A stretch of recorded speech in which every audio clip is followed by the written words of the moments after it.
today I am delighted to welcome back my dearest friend, Claudia Roth, who was very well received during her last session when we talked about the inner critic.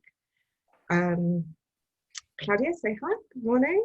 A wonderful good morning to you all in the comfort of your home. I must admit that, like Stella, I love Zoom because it just opened up a completely new world for all of us. So it's wonderful to be together this morning. Yeah, thank you for being with us. For those of you who weren't present last time or didn't watch the recording, I'd like to introduce Claudia a little bit formally, I guess. Claudia has an interesting background. She held a very senior position in luxury hospitality. So she was flitting around the world, staying in the most amazing first class hotels everywhere. And yeah, she had traveling around in business and first class and very glamorous lifestyle until one day she decided to make a bold change, and she left what she called her old identity and reinvented herself. She realized it wasn't actually what she wanted. So now she has a business called Soul Luxury, where she consults with businesses on how to connect more consciously with clients. She's also an author, and she's a quantum energy coach. And Claudia has published a guided self-journal called Love Your Self-Love, your 28 days guided journal, which I have, and I've given as a gift to many people who I felt needed it, and they loved it. So yeah, Claudia, you've done a lot since you left your old identity. You've been a busy bee, but thank you for joining us. And when we follow up with the recording of this session, we'll put all of those resources into the email, so you'll be able to access her journal and also look at some of her work. So thank you for being with us, Claudia. I guess we should really start with talking about what does it mean to be vulnerable. What do you think? As Stella has shared with you, once upon a time I was leading a very different lifestyle, and through that change, through that present transformation, I really got to understand what vulnerability actually means. And first of all, and I was attached to that myth too, let me clarify something. I think it's very important. The biggest myth about vulnerability is that it's weakness. And yes, I attached that thought for a long time to vulnerability, especially in business as a senior executive, until I really went into that space of vulnerability. I allowed myself to actually explore it. That I learned it's that vulnerability actually stands for courage. The moment you can allow yourself to be vulnerable, you are actually giving yourself the space of courage. And courage equals also a sense of resilience. So vulnerability, sadly, inverted commas, culturally, we are made to believe that's weakness. But actually, the moment we allow us to become vulnerable, we are experiencing the situation fully. So when people ask what is vulnerability, I'm sure everybody in the Zoom room has experienced many situations of being vulnerable for me. And especially when I was contemplating about it for our session this morning, there is so much vulnerability around right now, given what we are living through with COVID, because the situations we are confronted very often make us vulnerable. For example, just a simple thing, a friend of mine had to go to a hospital for an operation, and she had to go on her own. She felt extremely vulnerable because it exposed her totally. Not only do you have general fear when you have to go to hospital, but not even having your loved ones on your side, it adds another aspect, another dimension of vulnerability. Or for example, vulnerability, we have been working from home for a long time during lockdown. Suddenly we are asked to go on public transport. We can get easily a sense of vulnerability because everything is suddenly new to us. So, for example, you are divorced and you're going on your first date. That's also will make you vulnerable. And as Stella was referring to Renee Brown, she explains or summarizes vulnerability in three words. It is uncertainty, it's a situation of uncertainty, it is risk, you're attaching a risk to it, and it is your emotional exposure. Uncertainty, risks, and emotional exposure is really the combination which leads to vulnerability. So that's an introduction to vulnerability, what it actually means. And I'm sure many of you could, immediately think of situations which you consider as vulnerability. And we are all different. So what I feel as what makes me feel vulnerable may, for you may be just something that's very normal, and equally the other way around. And that's why vulnerability, when we meet people, we don't even know how they're feeling about a situation. And some situation, because when we protect ourselves and not showing our vulnerability, we don't even know that the person opposite is actually deeply rooted in emotions of vulnerability. Yeah, that's really interesting. I think it's almost the concept of that we've been embarrassed about being vulnerable, or we see it as a weakness. But as you say, everybody has, different aspects of feeling vulnerable or different situations. And it's actually very normal, and it's human. It's a human emotion that we should possibly embrace. Maybe it's time now. Can I ask the participants, everybody on here, if anybody just wants to share on chat what they see as being, situations where perhaps they felt vulnerable, or where they've seen it in others. It will just be interesting to share maybe the differences around that. I can kick it off. I think for me, I was brought up to be a strong woman, like be a strong person. And, perhaps opening myself up and opening up my emotions has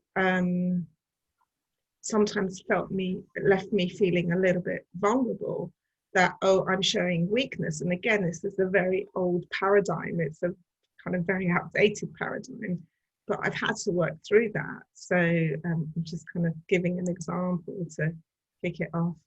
But this is interesting. Okay, always felt very vulnerable going to a party or a wedding, as Lisa, on your own. So feeling exposed. That's interesting. Yeah. Does anyone else have any contribution? If not, don't worry. We can just keep going. And you can, as we're going throughout the conversation, you can put anything in chat or ask questions, as we always do. So why is it so difficult, Claudia, for us to be vulnerable, for many of us? Yeah, it is culturally. We have we carry the belief vulnerability is weakness. And if we are really honest, who wants to show weakness? Most people don't. We will do anything and everything to show our strength. We will have few maybe close friends or our partner where we allow ourselves to show some vulnerability, but that's a very closed circle. But as we have heard from some of you, going to a party can make somebody vulnerable. So vulnerability is with us the whole time, and yet society pushes it down as a topic of no discussion. And that's what I found so fascinating, because I have learned, and it was not easy. I would like to raise my hand, because I come also from a conditioning and from a culture, be strong, and especially in business. I mean, I had all my armors up. I mean, call it my pearl necklace, call it my red nails, call it my jewelry, call it my outfit. It was actually my armor to protect myself, um, to really be seen strong. But behind all of that, we all have moments of being very vulnerable. So what I say is society prevents us from actually allowing us to show our vulnerability. And yet, if we think about it, vulnerability is our nature. Let's think about let us think about our childhood, when we did something, when we played, or when we learned to ride a bicycle. It was all new.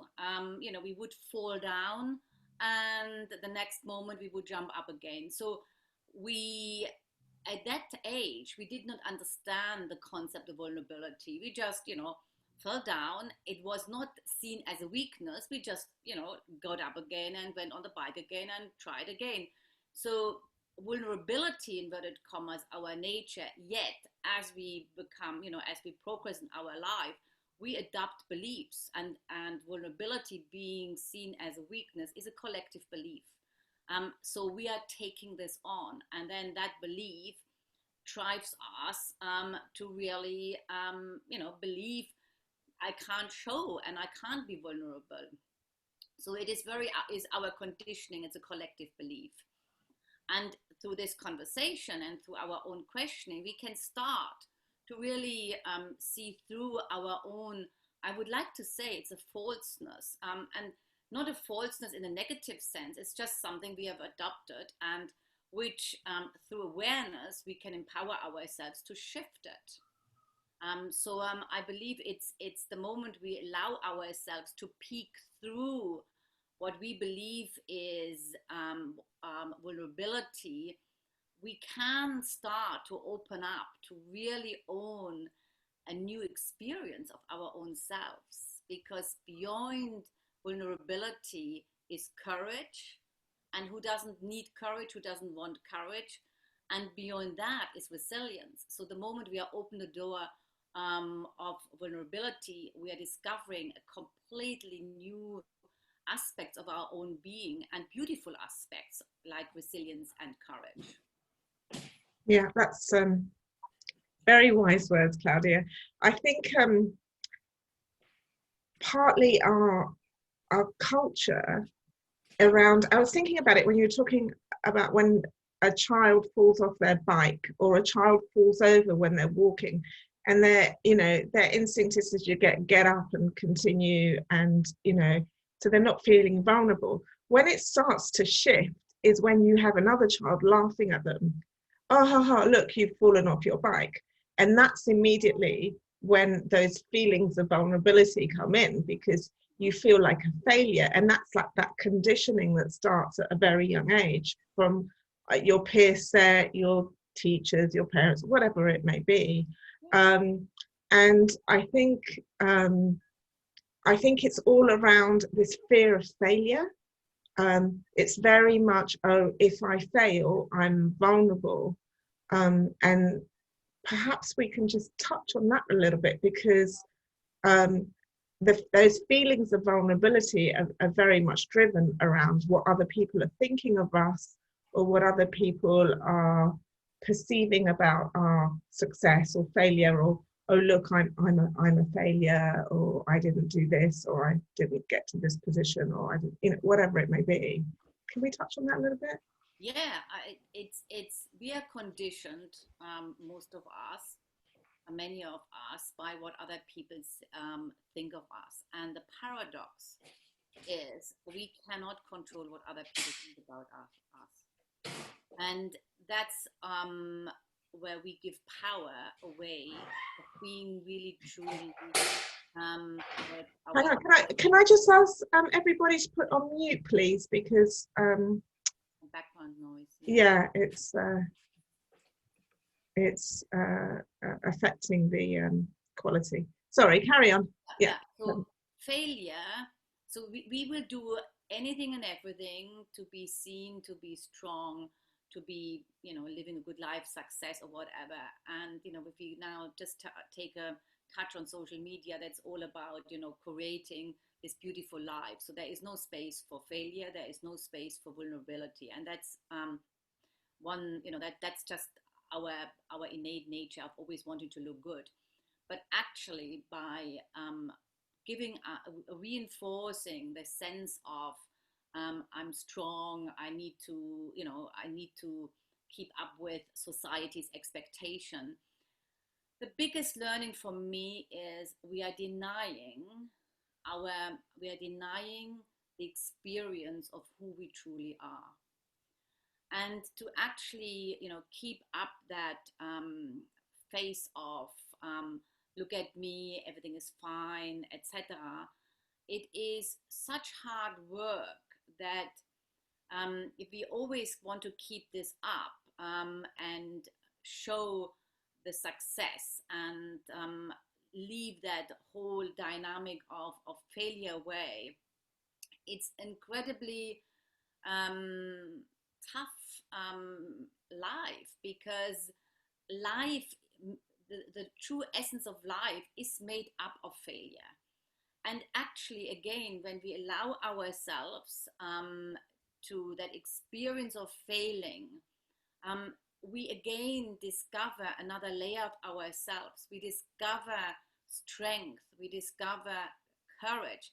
So the life experiences, and to actually accept and welcome life experience, no matter what they are, beyond all of these experience is another dimension of your own unique true self. And that's where the power, the opening is, the opening for the richness of life. Because, if we are really honest, life is not only golden, stars and everything is perfect. And is to navigate through the through this through the various situations, emotions, and becoming aware, and really always finding the depth in who we are in this situation is a beautiful gift to yourself. Yeah, it all comes back down to that self-love concept, doesn't it? Once you feel like you're loving yourself, it's okay. I just want to ask. I've had a private comment come through. If anyone feels that they want to just send me a private comment confidentially, that's okay, and then we can discuss it anonymously in the group. There is I knew we would lead to this subject, but there is a comment about this which is around corporate life and work, which is always a difficult one when it comes to vulnerability. There is a comment that's come in to me, which is about somebody who felt vulnerable as they got older, working in a large corporation, and they were surrounded by much younger people who she thought would think that she was past it. Or no longer capable, as she was like the oldest person in the business or the oldest person in the team. Of course, she has a wealth of experience that they don't have. I have to say that, but that feeling of vulnerability comes into it, and that's, I guess, very prevalent in many corporations now. I mean, do we have some words around that, please?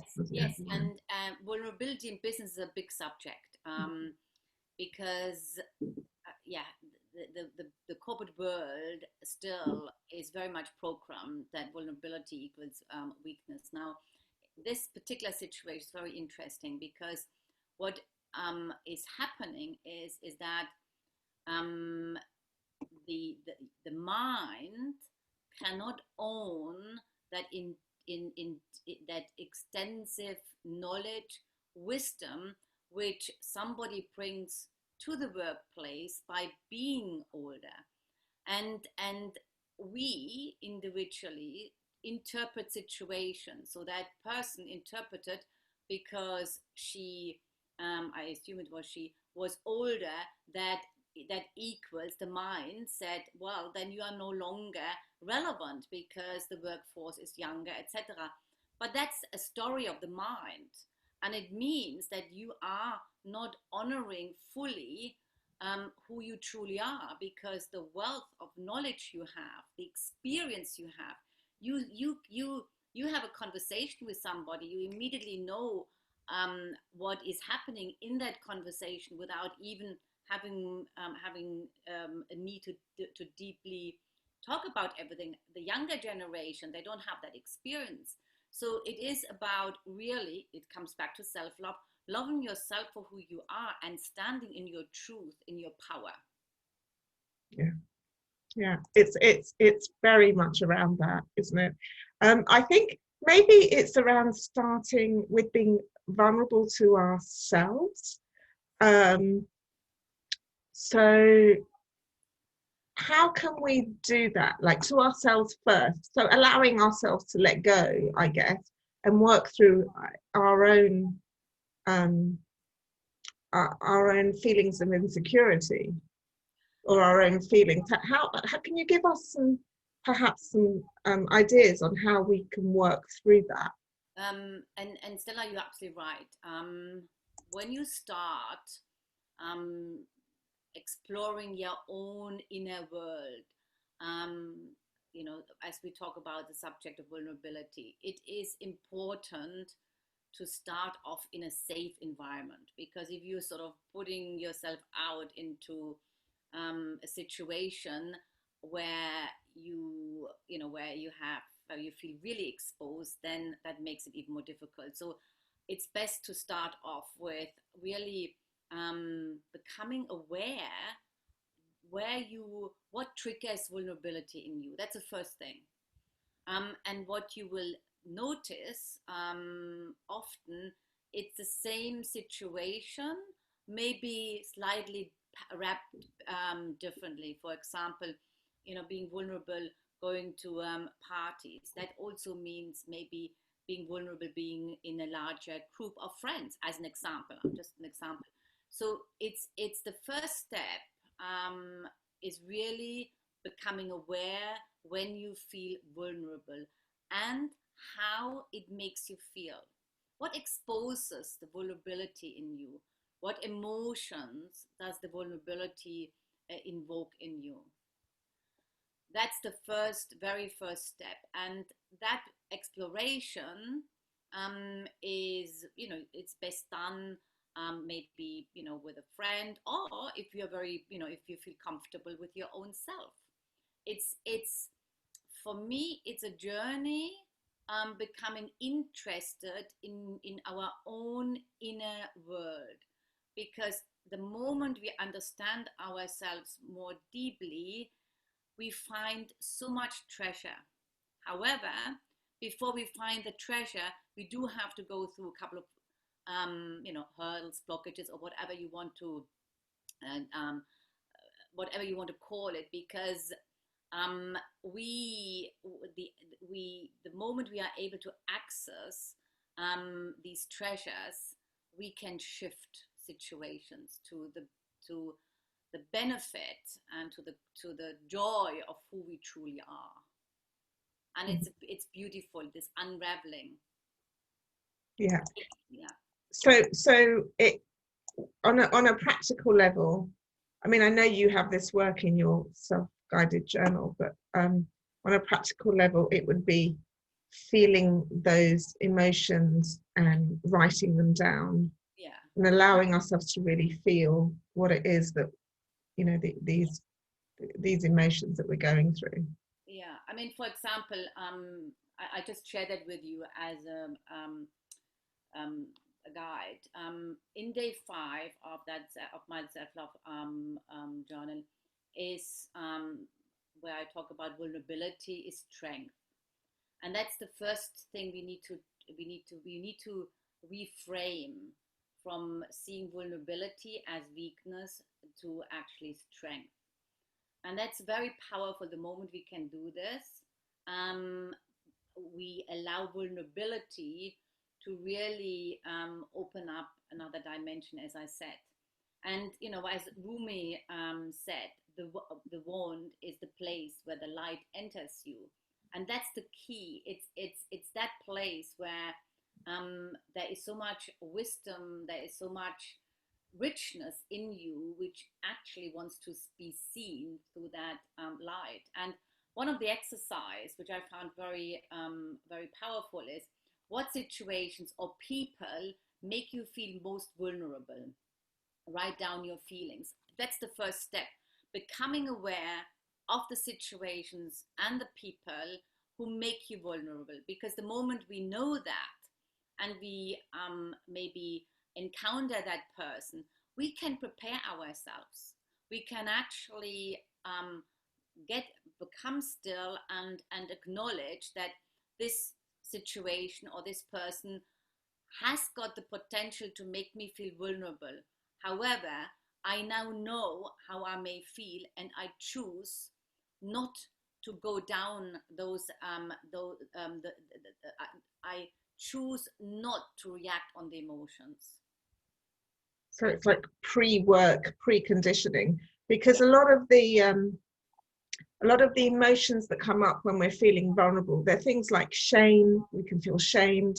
Yes. We can feel that we're weak. We can feel rejected. Yes. We can feel sad. You know, all those really powerful, quite horrible emotions. Yes. How can we work through those emotions so they don't paralyze us? Because those emotions, like, we almost want to shut them away in a little box and put them in the back of our mind somewhere so we don't have to deal with that pain. Yeah. But I think we have to work through them, don't we, so that they don't paralyze us. How can we do that? Stella, if I can own up to my vulnerability to this beautiful group, is I for me, dealing with emotions was very difficult because I did not know how to do it. What is it? How do I actually what do I do when an emotion comes? Other than getting carried away by it, which is mostly the situation, because an emotion comes like a tsunami and the emotion takes over. And that really led me onto a journey. I wanted to understand, how can I free myself from my own emotions, because emotions only an energy. It's a thought which creates a feeling. So if I can change my thoughts, can I change my feelings, etc. So I went on a deep dive, and to really explore that topic of emotion. I mean, that's another sort of conversation. But what is really important is like the concept of vulnerability, to start becoming, inverted commas, friends with your own emotions. And that's another beautiful and very deeply enriching journey, because again, emotions, beyond emotions, if we can open up that space within that emotion, we find another layer of it's another richness, another layer of our own self is actually in the to be discovered in that emotion. But that, to really work through to work through emotions takes some time, and it takes some discipline, it takes tools, and to be very honest, it takes courage. Which leads us to the resilience, of course, because you have that courage. The feeling those emotions, you said one thing there which I just want to pick up again, because not everyone's aware of that. An emotion is a thought that becomes a feeling, which then becomes an emotion. So it's just a story that our mind has told us that then becomes something much bigger, right? Absolute. And again, when we really look deeper into it, it's about um, how, it's about the self-image we have of ourselves. It's our beliefs. So it's starting to really go down. It's it's based on our identity, who we think we are. That drives thoughts, that drives beliefs. So as you can see, it opens up quite an interesting, how do you say, an interesting um, space for, yeah, really becoming mindful and being interested in one's own inner world. Your inner world is the the learning ground for a beautiful world outside, for your own existence, because everything what happens within is a reflection to the world outside you're living. So the more we take interest in our own world, in our own being, in our emotions, the more we actually can create the abundance in our lives. And when I talk about abundance, I don't only mean the financial abundance, but health, joy, happiness. It all comes from within. And the moment we can start owning our inner world, enjoying working through our inner world, is a beautiful gift you give to yourself, your family, everybody. But Yeah. most important, to yourself. So true, so true. I think that's the most undiscovered facts, that most people don't know, that how what you're feeling inside has such an effect of your perception of the outside world. Yes. And how, how you perceive things. If you wake up in an amazing mood and you're feeling great and happy within yourself, the day turns out beautifully. Why? And the opposite, vice versa. And most people don't get that. I think they should teach that in schools. It's really important. It's really important as they teach. They're talking about teaching meditation and yoga and all this. They should teach that. That there should be a session on a class on that. Now, dare we go here, because I know it's a huge subject, but how can we show any vulnerability in the workplace? Especially if we're in a culture of a workplace culture which doesn't allow that. How can we do that? It's a very important question, and I would be mindful to say, show up at your true self, be vulnerable in your workplace, be yourself. It's not so easy, let's be realistic, because if the culture doesn't allow for vulnerability and you show your vulnerable self, it may not be the smartest move, so to say.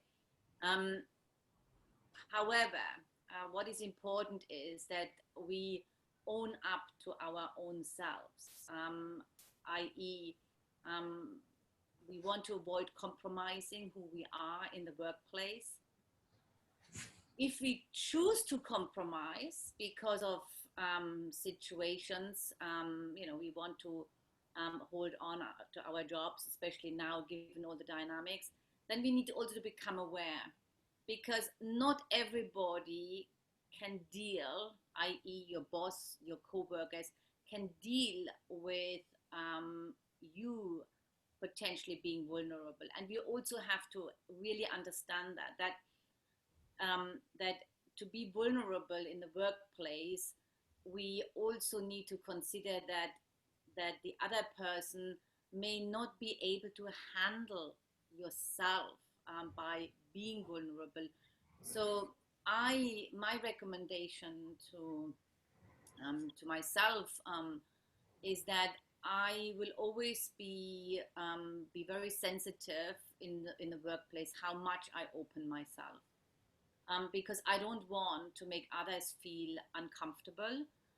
because it wouldn't help me to in any way. So I always judge the situation, and sometimes I would, you know, I would take the person aside, one person, rather than speaking maybe in a meeting, and share my feelings with somebody I feel I can trust. So it's a judgment at any given time. Yeah, I remember back in the years when I worked for big corporates, actually allowing myself to be vulnerable in a couple of situations. Once talking to a boss of mine, and oh, there was so much discomfort on his end just receiving my information. I actually felt sorry for him because I was like, oh gosh, I put him in this situation where I've opened up my heart or just said, this is what I'm struggling with. And he just had no idea how to take it. I feel now a lot of, I mean, I may be wrong. I've been out of the corporate environment for many years. I would be interested to hear from the group as well. But I feel like a lot of corporations are slowly changing their culture. And there are more corporations that are allowing for this kind of all-inclusiveness and allowing for more open conversation, and especially around mental health issues and stuff like that. So I'm hoping we are moving towards that in the corporate world. I know many small businesses. I mean, mine as an example, we that's part of our, you know, these are part of our values, allowing people to be vulnerable, allowing people to help each other collaborate and say, you know, look, I made a mistake. I'm the first one. I'm always saying I made a mistake. My team don't trust me to do certain things because I'm a bit rubbish at them. So I'm always saying, oh God, guys, I really screwed up. Sorry, you know. But I think it comes from the top. It really has to come from the leadership team to allow that vulnerability to be able to say, yes, I'm a leader, I'm a manager or whatever.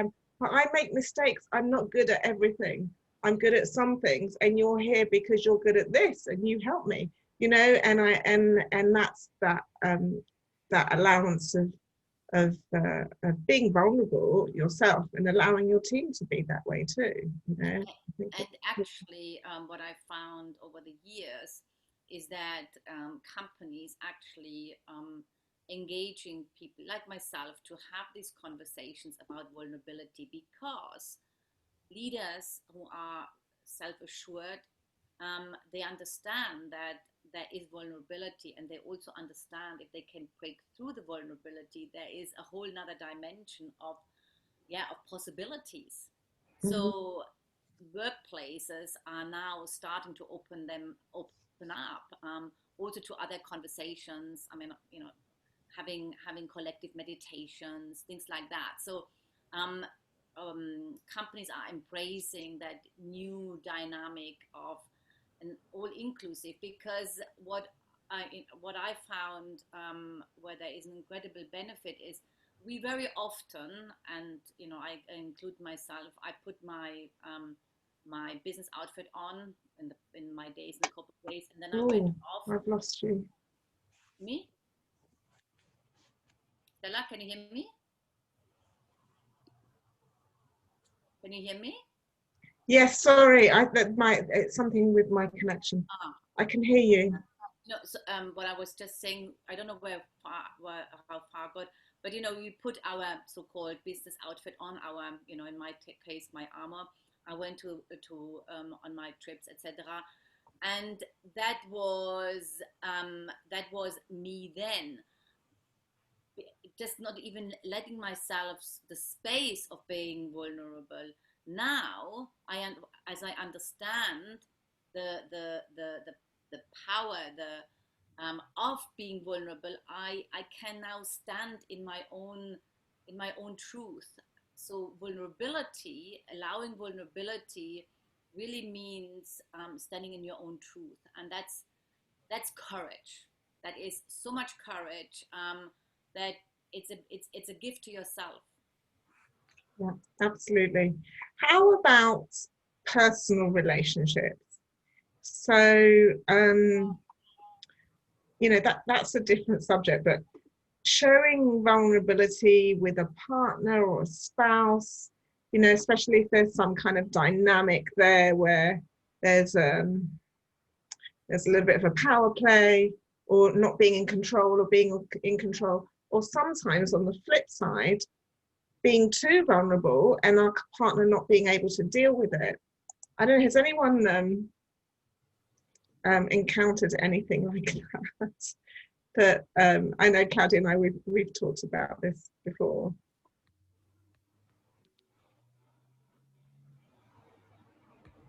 What do you think, Claudia? I don't think anyone's got Okay. comments. Yeah. My personal experience is that in my setup, my husband finds it very difficult to deal with when I show vulnerability. It just doesn't come. It's not part of his DNA because he was brought up traditionally being strong. He only knows how to fix things, how to be strong. And when I show my vulnerability, I don't want to be fixed, and I don't want to have that energy of having to be strong, because that's actually not what at that moment in time I want. I want to be helped. I just want to be, yeah, wrapped in love, or wrapped in an energy of here you have the space to be vulnerable. So I um, I have to really balance my need for vulnerability, so that my my husband in this instance can actually deal with it. So, and I have learned to accept that, and I have learned to deal with it, so that still my needs are fulfilled. And I haven't put him in a situation where he can't deal with his own situation. So the in a personal circumstance, we know who we can be vulnerable with. I have friends I can be truly open and vulnerable, and I know that there is no judgment, there is only space. And we all have that. So I guess the point, I mean, not the guess, the point is we need to know um, who is actually comfortable with us, and our openness, because not everybody can handle it, and there's no judgment. It's just they come from a different belief, a different mindset, a different evolutionary space, and we need to honor that for our own selves and for the compassion of the person opposite. Yeah. I have a comment that's coming privately around somebody whose husband is feeling incredibly vulnerable right now because he's been made redundant. And she finds herself, which is very common now, as we know, but she's finding herself encouraging him and lifting him and to, you know, helping him through it, but is also feeling very, very vulnerable at, in her own way at this time. I mean, right now it's, gosh, you know, we don't know what's waiting for us around the corner. You know, every day is we just don't know, and it's very uncertain time. So, um, what kind of advice could we give here? What is important is to speak, to allow both parties to openly speak, to express the feelings, because the moment, as we said earlier, the moment we can hold the emotions and see what is happening, we create space for new thoughts, for new awareness to come in. Now, there's one thing which is very important, because if both parties speak from a place of vulnerability, it can become a conversation where it goes, where you talk downwards. You are like a spiral. You go deeper, deeper, deeper, because there's fear. There's all sorts of emotions.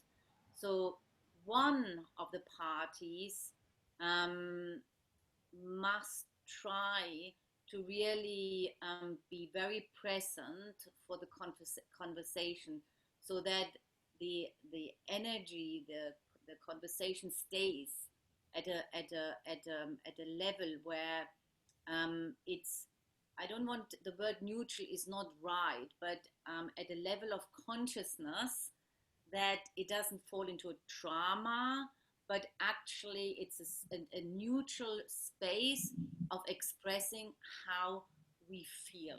Does it make sense?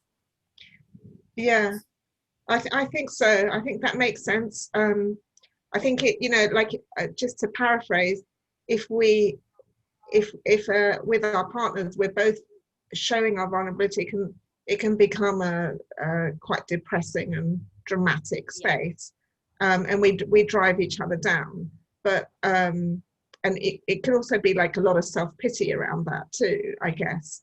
But if one of the parties allows the other one to be openly vulnerable, without judgment, and yeah, so I think the participant who put this through, I mean, my advice on this would be, allow him to be vulnerable, allow him to speak openly, and encourage him, and then work through your own emotions through by yourself, doing your own self-love. And fear is, it came up in last week's session with Philippa Harvey, the TCM doctor, about fear is like the worst emotion. It really is. It is like the lowest vibration emotion, and it brings illness. It gave up, as she said, it gives problems to the liver.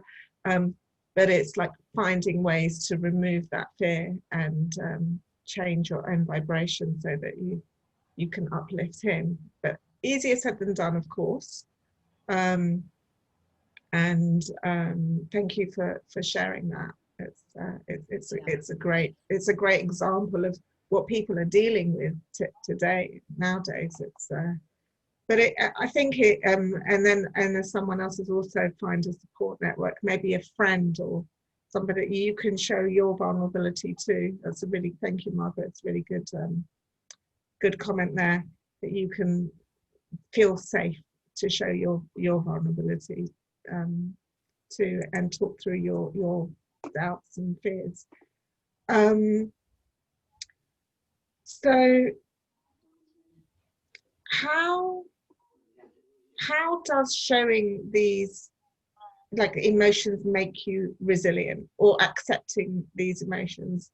If vulnerability, like the people who are saying, well, by being vulnerable you're showing that you're weak, but as you're saying, just, it's actually opening you to your inner strength, right? Inner strength, courage, resilience, everything we now need in a world which is in turmoil. And actually, we will not get away from being vulnerable, what we're experiencing right now in the world. Vulnerability is everywhere right now. So to actually have that conversation right now, I think it's very pertinent, very important and I feel very honored and privileged to have this conversation with all of you, because the more we know about what well-being means and how we can work through it to actually turn it into resilience and courage, that alone is an incredible gift to ourselves. Yeah, yeah, absolutely. And work through, and just as a comment, without being political, but what we see in the world today through our politicians, taking that very old, kind of paradigm of strength, and not accepting anything, any vulnerability, is what gets us in messes. That's what gets us in very difficult situations. Whereas we've seen countries around the world where maybe the leaders are a bit more open and vulnerable and are willing to talk. And I think New Zealand, I always think of Jacinta Ardern, who's a little bit of a heroine of mine, but I look at that and I think, gosh, that really is the way forward. That really is, rather than this very old masculine kind of position of strength and inflexibility. So yeah, sorry, I couldn't resist that little But it's yeah, but yeah, it's very much that, yeah. Finally, we talk a lot about, well, you talk a lot actually about compassion to ourselves and others, and how do we apply this when we're kind of stepping into our own vulnerability?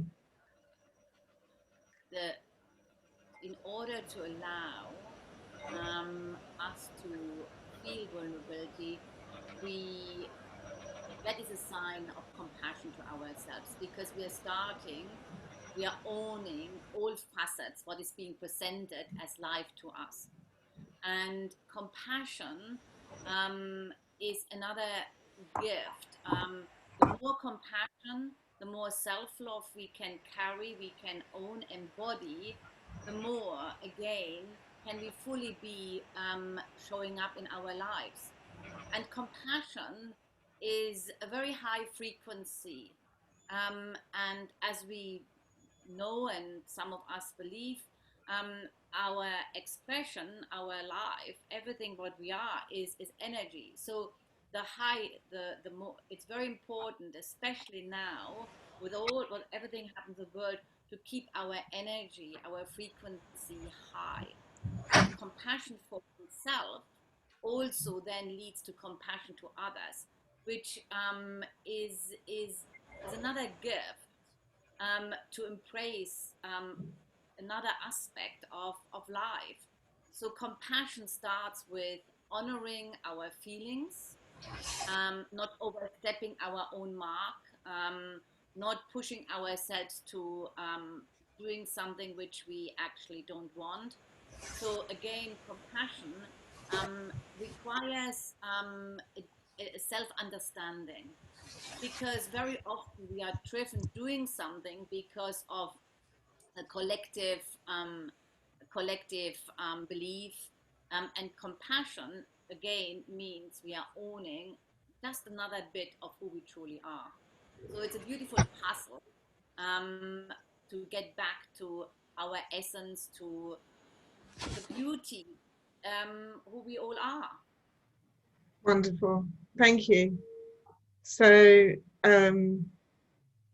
just to acknowledge some of these comments that have come in. We Lisa, you're absolutely right. The official definition of vulnerability is about being physically harmed, but we all agree the emotional, it's the emotional wounding which is massive. Absolutely. We talked about that, yes. Yeah, absolutely. Mindfulness is very helpful with everything you've spoken about. Yes, so true. And actually, next week our session is on exploring mindfulness with Sujay from Kamalaya. So that's thank you for that opening. It's a nice entry point into next week.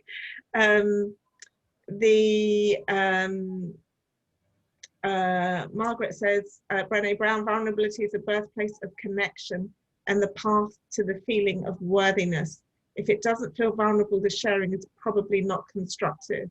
Now, that's a very powerful statement. That's a very brave statement. And it's something I think we always, again, it's about being mindful of every conversation. It's quite a tough thing to do. It becomes something that we need to be very conscious of. But yeah, thank you for sharing that, Margaret. Yeah, so I think unless anyone has any other questions,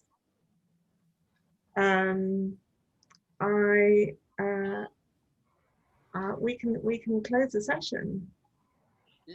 Can I just say Of one course. thing? Let's all be vulnerable. Let's all be vulnerable, yeah. Resilience and courage. And we have lots to practice now. Absolutely. Let's be daring and be vulnerable. Let's set the pace for the future. Exactly. Yeah, Let's redefine vulnerability into strength, into compassion, into self-love. Let's go for it. absolutely, absolutely. Thank you so much, Claudia. Thank Thank you, as you. always, for your own strength, your own vulnerability, and for being a beacon of light and wisdom through this time. I know you help lots of people through your own kind of groups, and you certainly helped me. So thank you, and thank you for coming on today. Really appreciate it.